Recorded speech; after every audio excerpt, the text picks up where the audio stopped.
Hey everyone, let me introduce you to Nanook. We haven't seen Nanook yet. He is the king of the house. He's also the biggest sleeper and the best cat anyone can almost have, except that all he wants to do is eat. But that's okay. We love Nanook. Here we are, another two-parter. Two-parter. I just can't get it done in one part. We'll release Wild Wednesday will be the first part one, which I'll probably have to release it like Tuesday on a preview day, just like Macy's used to do their one-day sale.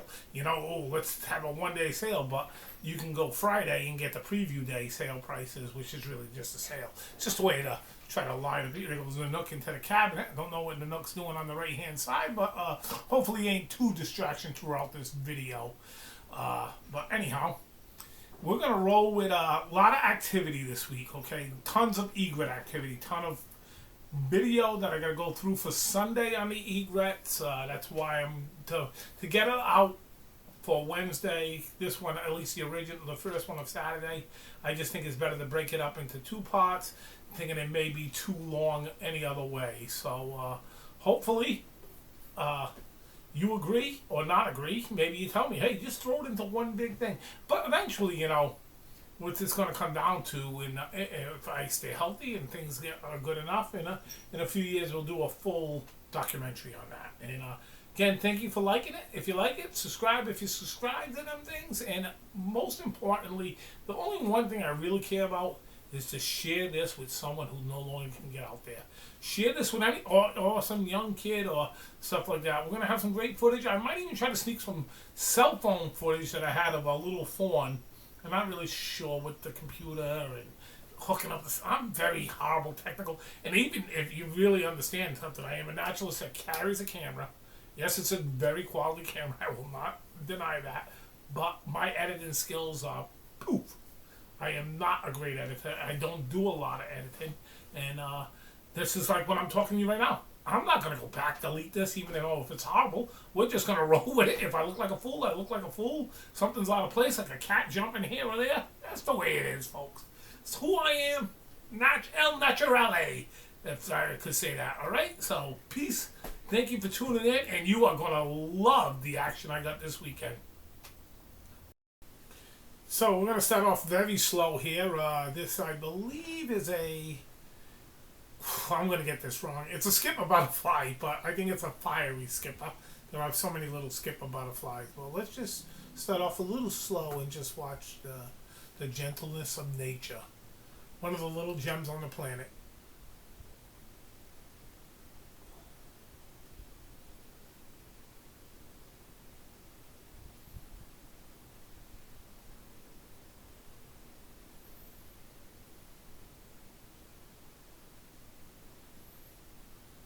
Wasn't that beautiful? And here is another common little fella that we see. The kids love this one here. Of course, this is the cottontail rabbit.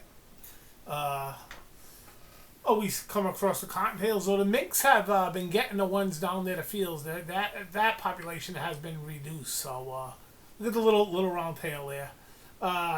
Keeping with the mammal theme here, there's a beautiful deer, and that black thing you see on the side, I actually meant to put another photo up. That is actually a giant horsefly, so I hope you didn't get bit by that. And here's a nice little two deer came to the edge of the marsh. I'm across the channel there, and you can see the barn swallow flying on by. I love multi-species photos or images or anything like that. I have some great photographer friends that have captured many, and this is a nice slow-mo about in the marsh. And where this deer is, there's pretty much a track that runs wherever there isn't a channel that goes into a freshwater area or a drainage area. That runs along the whole border of the marsh. And as you can see, there's like the middle patch where the deer is. You'll see some dark green. It gets high. There's also these sinkholes and stuff. So if he was coming this way, it's very peculiar areas that you really got to be careful. If you think you can walk through this blindfolded, you would not do well. I can tell you that.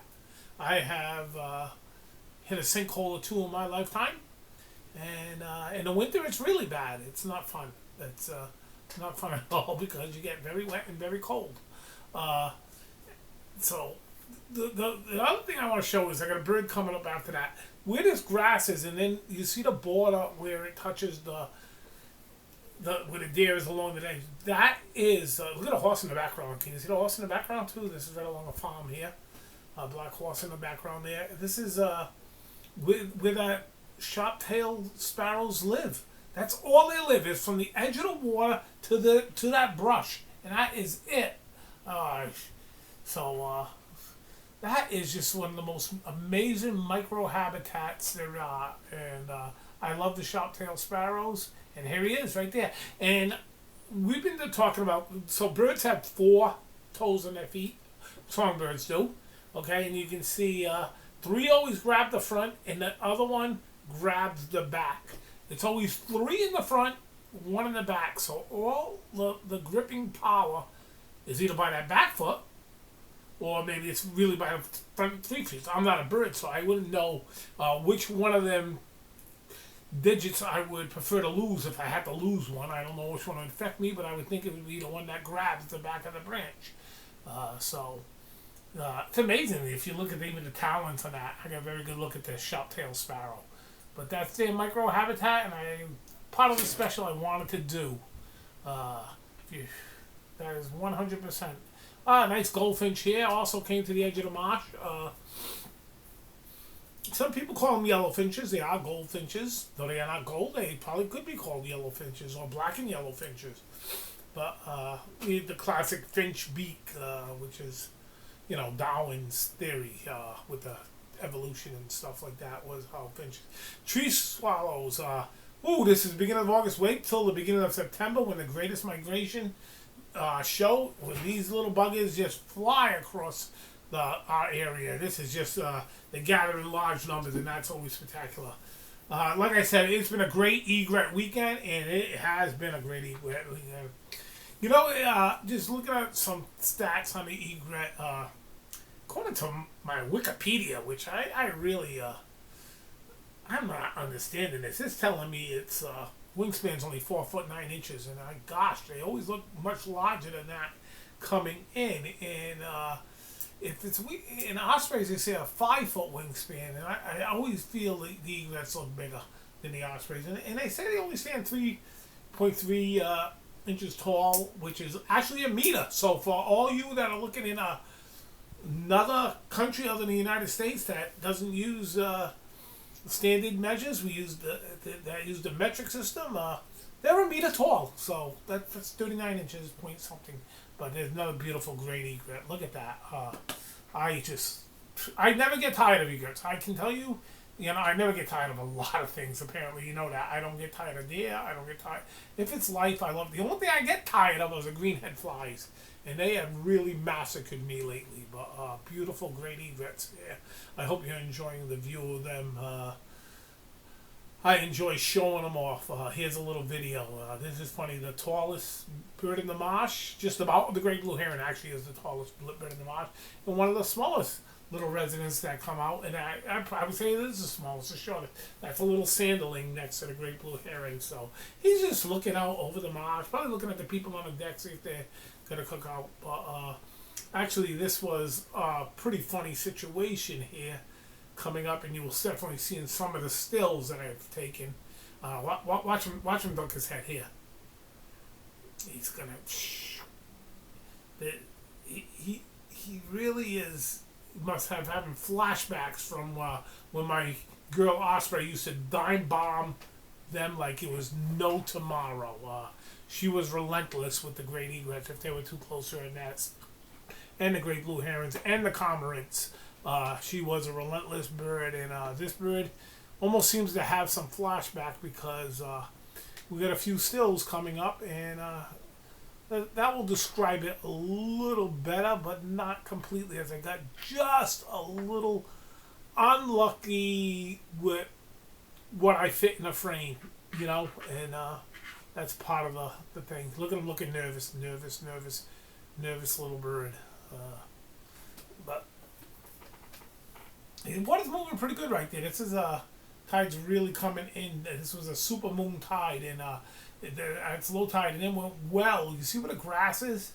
So go another 8 to 10 inches into the grass itself from the brown part across from it, and that's where the tide flooded all the way to the brush line when I left there Saturday. So very good tide. Just love a little quiet time over there with an egret just sitting nice and still there. Like standing. He's not sitting. If he was sitting, he'd be wet. And this is, like I said, this is why I don't do a lot of editing. You'll see me rumble and stumble into something that's just, you just gotta say, what the heck is he talking about? There's the animal right there, the tern that just flew by the animal. That's the bird, and, well, they are part of the animals kingdom, but certainly the tern flew right by there.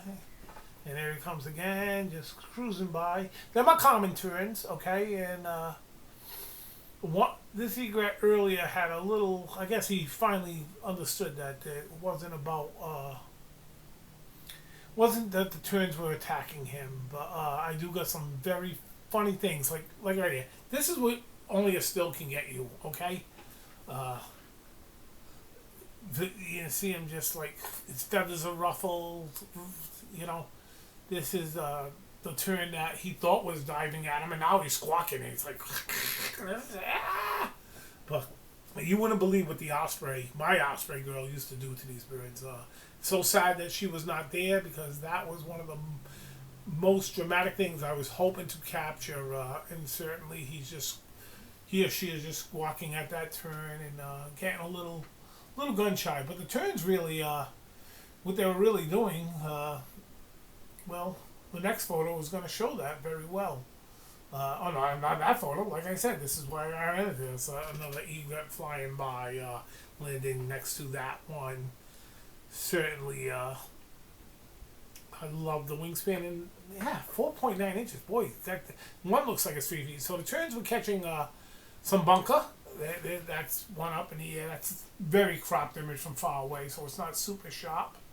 And then they come down to the sandbar, and I thought it was actually, this was like a chick that it was trying to feed, and but no, it was just, and the other one was just squawking at it, and this one and the one in the left actually ate the thing, unless that's the chick on the left, and she was proud.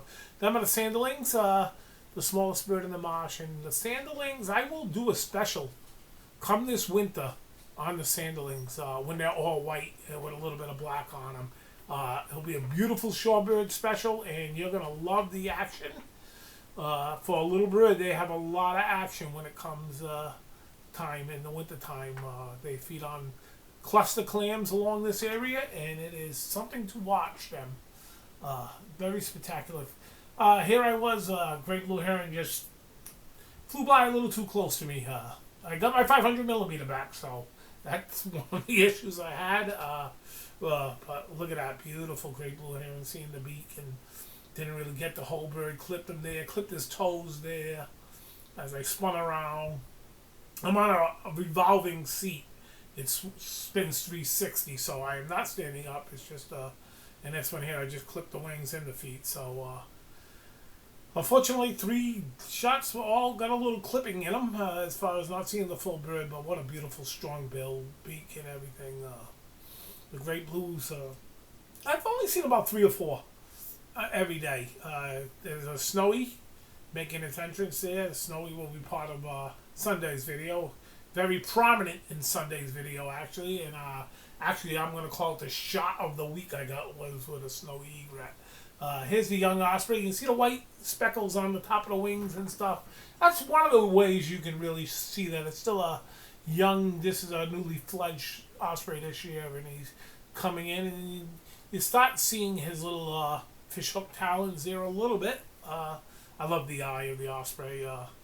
Yeah, the whole birds up. But look at the roundness. I mean, I do got other photos. I really should try to break one out one time and show you.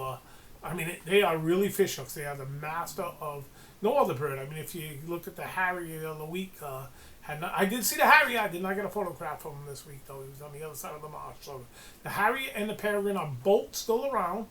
I just didn't luck out. They actually blew a shot on capturing the peregrine today. And look at that's an adult coming at you there.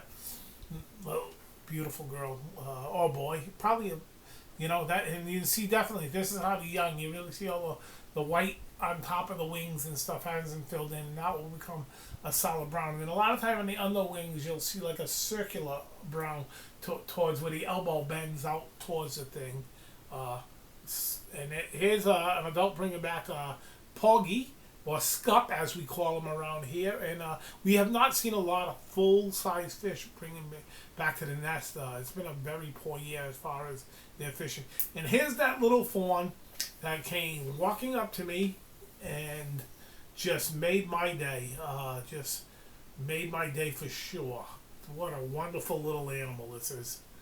You can't be much more happier than this.